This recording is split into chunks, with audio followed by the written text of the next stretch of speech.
Libraries across the country, including ours here at the City University of New York, are uniting against the banned book movement. I met up with a New Jersey librarian who is defending our right to read. I'll have her story coming up. Plus, we profile fearless Asian American women leaders as we commemorate Women's History Month. I'm Ernabel DeMillo, and you're watching Asian American Life. Up close and personal with civil rights trailblazer Helen Zia. All hands in, safety laws protect nail salon workers. Mekong NYC supports Southeast Asian communities. This and more on Asian American Life.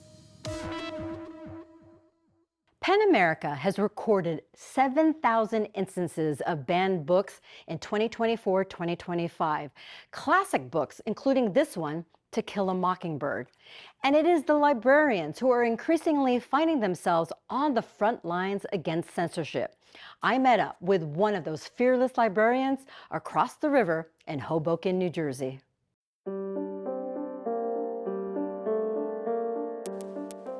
At first glance, the Hoboken Main Library looks like any neighborhood library, a place to browse and find your next favorite book.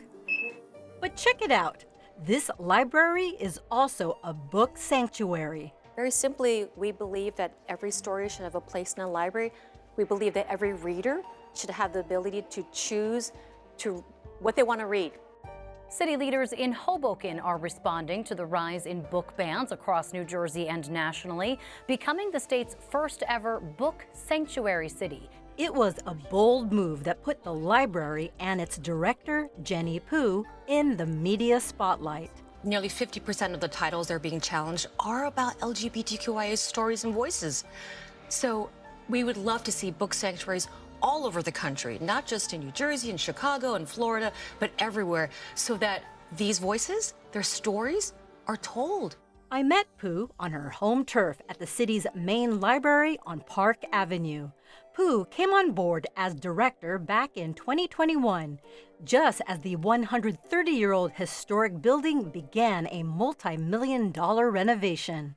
I came at a period of a lot of change and real excitement, and that's what drew me to this, because I knew it was a beloved library just on the cusp of really expanding further than what they could even imagined.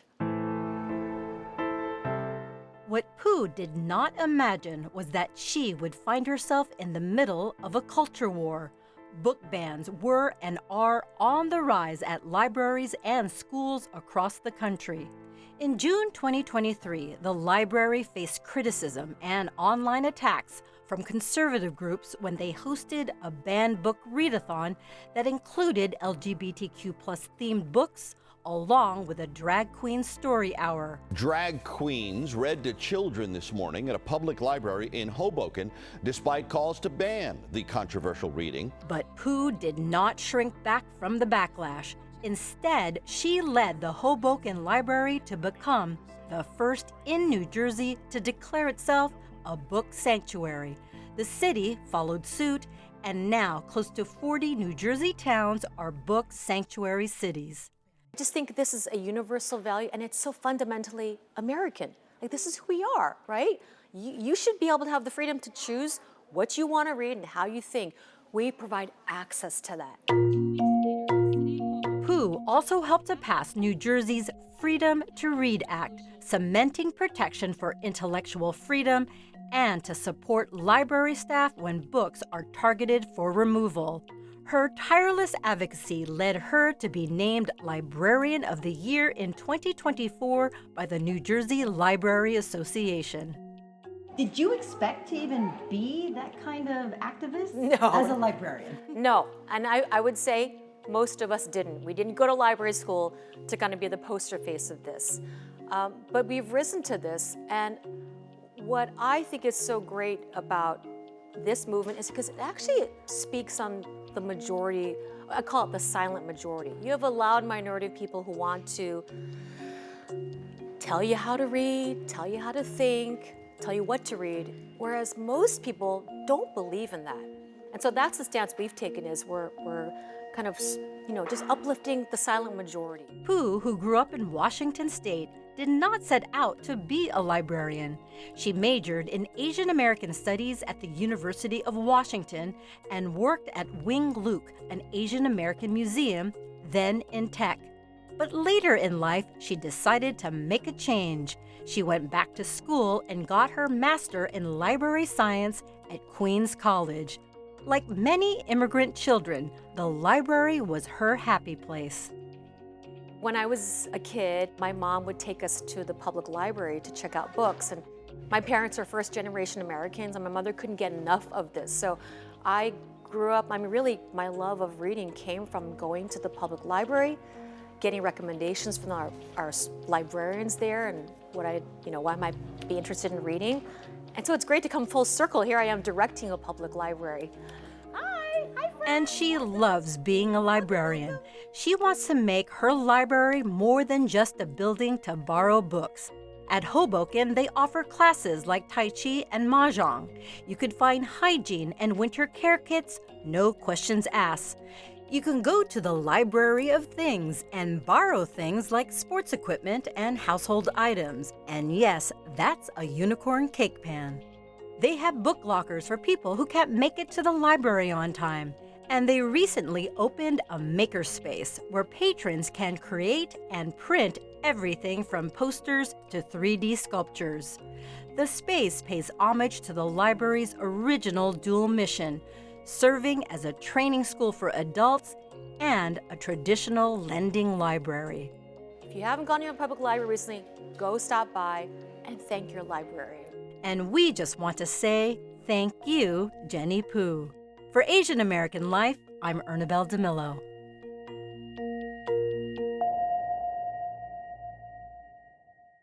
I'm Kyung Yoon. For Women's History Month, I sat down with Helen Zia, an iconic Asian American trailblazer whose fearless journalism and activism helped to spark a national reckoning on race, identity, and justice. For decades, Helen Zia's unwavering voice and leadership have shaped the nation's understanding of Asian American history and communities.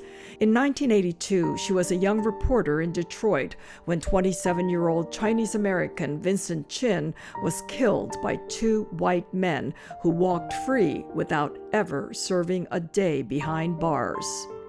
He was at his bachelor party to get married. And it was there that, these white racist auto workers said, "It's because of you mother Fs that we're out of work," and chased him through the streets of Detroit and beat him to death with a baseball bat.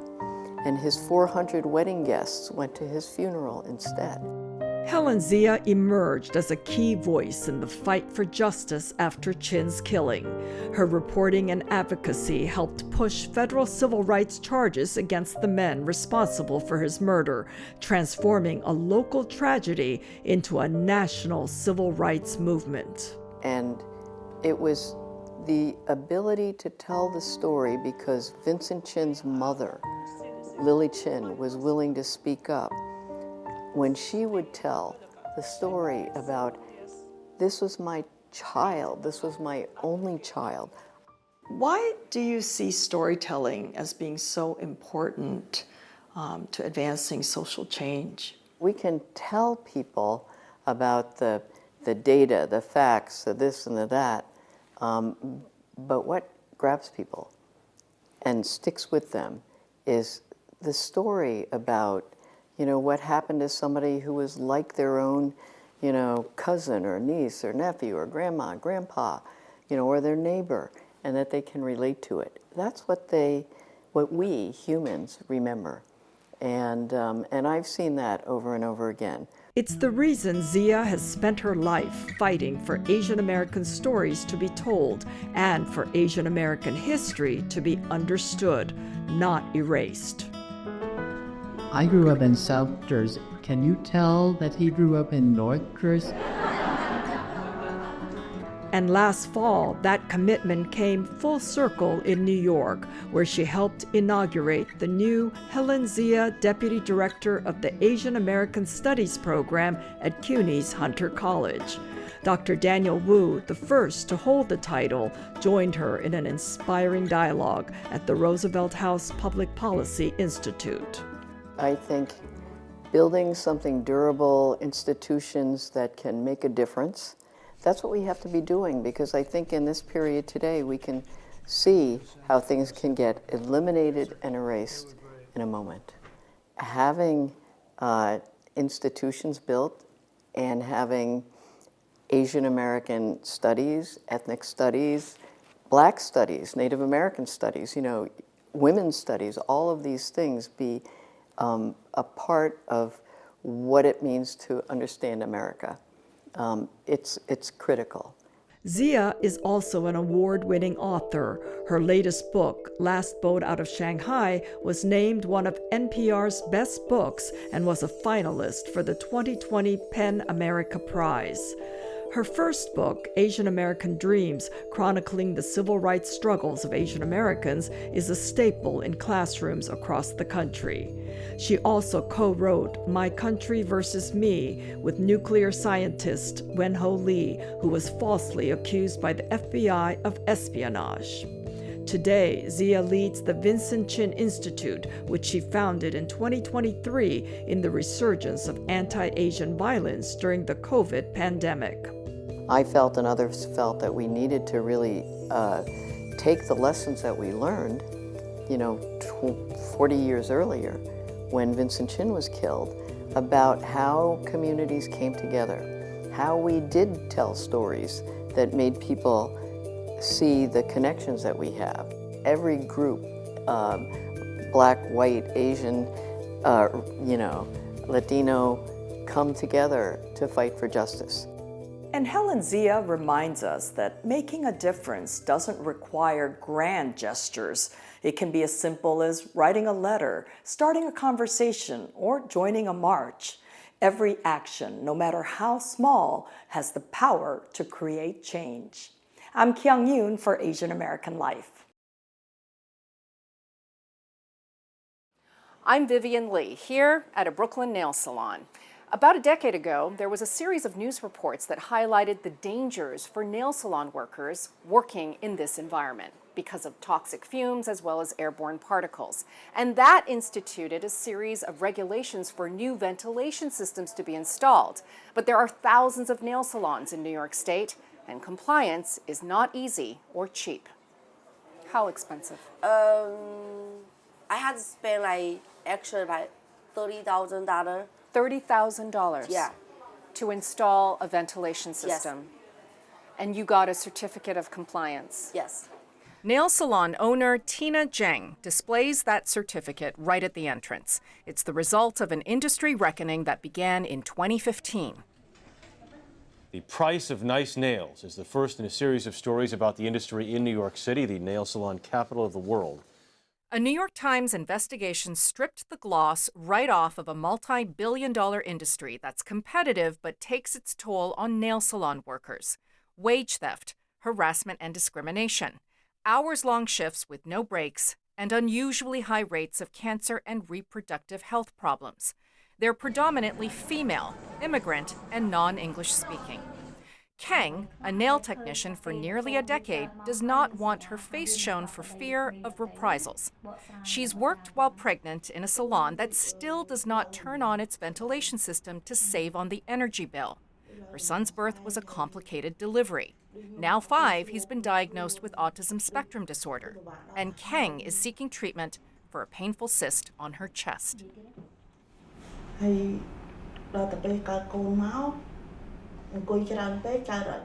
He currently receives speech therapy. He is very active and has delayed learning and does not always respond to the communications. I experienced a serious infection in my right breast, which added to my physical pain and emotional stress. We often exposed to strong chemicals such as acrylic, liquid, primer, acetone, stuff like that. The toxic trio in manicure and pedicure products has been documented for years now. Formaldehyde, a carcinogen. Toluene, linked to kidney and liver damage, birth defects, and miscarriages. And dibutyl phthalate, linked to premature births. New York's then Governor Andrew Cuomo struck a multi-agency task force to reform the nail salon industry. The New York Bill of Rights for Nail Workers was then passed in 2015. That bill, available in more than a dozen languages, must be posted in every salon in the state. It lists nail workers' rights to meal breaks and personal protective equipment, the minimum wage and what that wage is, and the overtime rate. The reforms also mandated better ventilation in 2016. Called source capture, these systems have to be installed anywhere a mani or pedi service is done, funneling fumes out of the workspace and collecting filing dust separately. The general ventilation system has to pump in fresh air from outside. When COVID hit and salons shuttered, enforcement of these reforms was paused. Now, Westchester County, a suburb of New York City, is the first in the state to allot funding for nail salon visits. Legislators call it a friendly nudge to employers to protect their workers. You know, these are folks where all they want often is a better life in America, and they're not getting it because they're being exposed to these toxins that no one is taking any action to correct. And so what I'm very proud of is that here in Westchester, we were able to take action. The point is information for better well-being and to safeguard risk, not to issue violations or punish at all. Between August and December of last year, representatives of the New York Committee for Occupational Safety and Health, or NYCOSH, visited 116 salons in Westchester. That's roughly half of the listed salons in that county. They found only 25% of owners actually knew about the nail salon reforms. 53% did not have working ventilation systems, and only half had posted the Nail Salon Workers' Bill of Rights. Emily Marte participated in those site visits. It's been a spectrum from do not come into my salon or kicking us out of the salon to what do I have to do? Like I'm doing everything I can, but I didn't know about this. Just tell me what I have to do. Marte also advises the NYCOSH Nail Salon School, where nail salon trainees learn about the findings of this report by NYCOSH and the New York Healthy Nail Salons Coalition. Chemical crisis, reproductive harms among nail salon workers in NYC cited higher rates of premature births, miscarriages, and birth defects among more than 300 nail salon workers who were interviewed, compared to the general U.S. population. On top of the toxic trio, workers are regularly exposed to 30 other chemicals or chemical categories in solvents, glues, thinners, and hardeners that the National Occupational Safety and Health Administration warns can cause harm. We teach them about all of the things that to avoid in a nail salon. So don't give service to people that have fungus or people that come in with a wound. You have to decontaminate this way, not that way. Socheatta Meng is with Mekong NYC, a community-based social justice organization for Southeast Asian communities. Mekong NYC is about to launch its own nail salon certification school in the Bronx that's free, focused on workers' health and safety, and available in Vietnamese and Cambodian. We have community members who start out as nail salon workers, as nail salon technicians, and then save up money and then open their own nail salons and become nail salon owners. And so in those positions, we believe that nail salon owners have the responsibility to become educated about the rights and the issues facing their workers. Back at the nail salon in Brooklyn, I've been getting my nails done with acrylic since middle school. So this isn't nothing new to me, but this is definitely one of the only salons that I feel like it's very welcoming, a lot more cleaner than the usual ones. A lot of salons, they don't really have the vent like this. Tina Zheng is also vice president of the Chinese American Nail Salon Association. She says the extra scrutiny of nail salons and not other businesses that also use chemicals like hair salons is discrimination. She also thinks the ventilation upgrades do not fully clear the air. She's planning to overhaul her salon after our visit. Repainting, change the furniture, because the solution, the smell, when you're using that, it will go into every material, the like sofa, the bed. So the smell sticks onto the fabric, yes, onto the furniture, the seats. Yes. So you change everything every few years? Every few years. Zheng is the landlord, unlike many salon owners who are tenants. That may be why Nykosh says many choose to pay the $3,000 fine for not being up to code. It's cheaper. It's also easier than wrangling with a landlord who doesn't want to change a thing. For Asian American Life, I'm Vivian Lee. Across America, immigrant communities are feeling renewed fear over federal immigration enforcement. But here in the Bronx, one organization serving the Southeast Asian refugee community is marking a milestone, opening a permanent home. We take a look at Mekong NYC and what it means to claim space at a moment when so many immigrants are feeling hunted and displaced. So here we are in the main room on the first floor. So a lot of our staff members work from this space.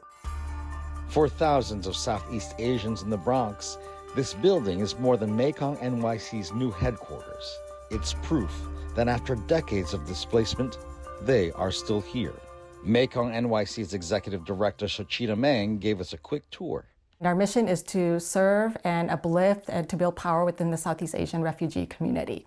Our community mostly includes people from Cambodia and Vietnam who initially came here over 40 years ago as refugees. Following the end of the Vietnam War and the Khmer Rouge genocide in Cambodia 50 years ago, more than 1.4 million Southeast Asian refugees were resettled across the U.S., often in neighborhoods that were struggling. Thousands landed in the Bronx in the early 1980s. They arrived in the Bronx literally as the Bronx was burning. And so they essentially went from, one war zone to another war zone.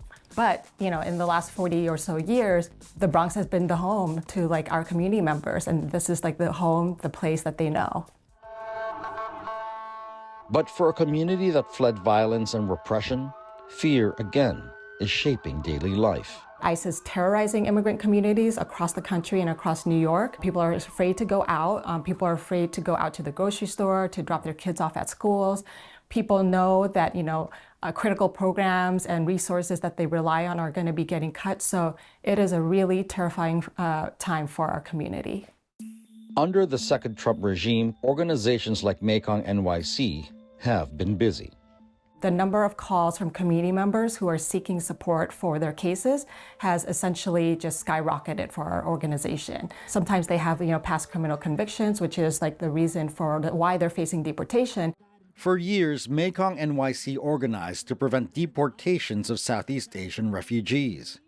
50 years ago, the U.S. brought our families here after devastating our homeland. Today, the U.S. is forcing our people to hide once again. No longer from bombs, but from ICE this time. Last summer, New York Governor Kathy Hochul pardoned a Laotian immigrant from deportation. Community organizing is powerful, and it can help protect our communities in this landscape. They deserve to be home. They deserve to be, reunited with their families. More than 15,000 Southeast Asians in the U.S. are facing deportation.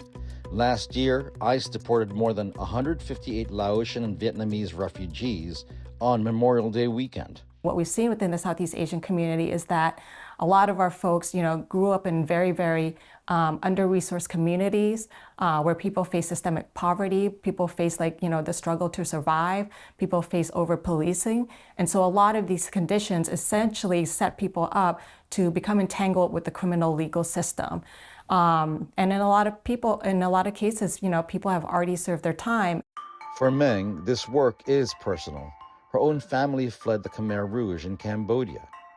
Born in a refugee camp in the Philippines, her family was resettled in Oakland, California. What we experienced, what we saw, was actually, very similar to the Southeast Asia community here in the Bronx. And so resettlement by the U.S. government, but neglect in a lot of ways. What neighborhood in the Bronx are we in? So we are in the Kingsbridge neighborhood, Northwest Bronx. This is the Kingsbridge Armory right here. Used to be one of the biggest armories in the country, and so now it's a site of a proposed development. Mekong has been one of the community partners that has been part of negotiating this development to make sure that it will actually benefit, the community and residences of the Bronx. This is a really incredible location. We're surrounded by some amazing resources and institutions in the Bronx. So we had been dreaming of a new home for quite a while. And that dream became a reality last year when Mekong NYC purchased this building. There is a new place for members of the Southeast Asian refugee and immigrant community right here in the Bronx. This new home represents many things. I think one, it now is a permanent home for the Southeast Asian community in the Bronx, who has always faced, decades of instability and displacement. This represents really a new era for us to really grow our work and to really, deepen our roots here in the Bronx. For Asian American Life, I'm Rainer Ramirez.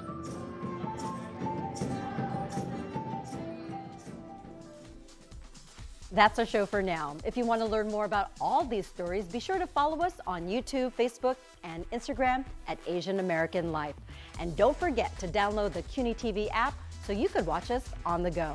I'm Erna Belzanillo. We'll see you next time.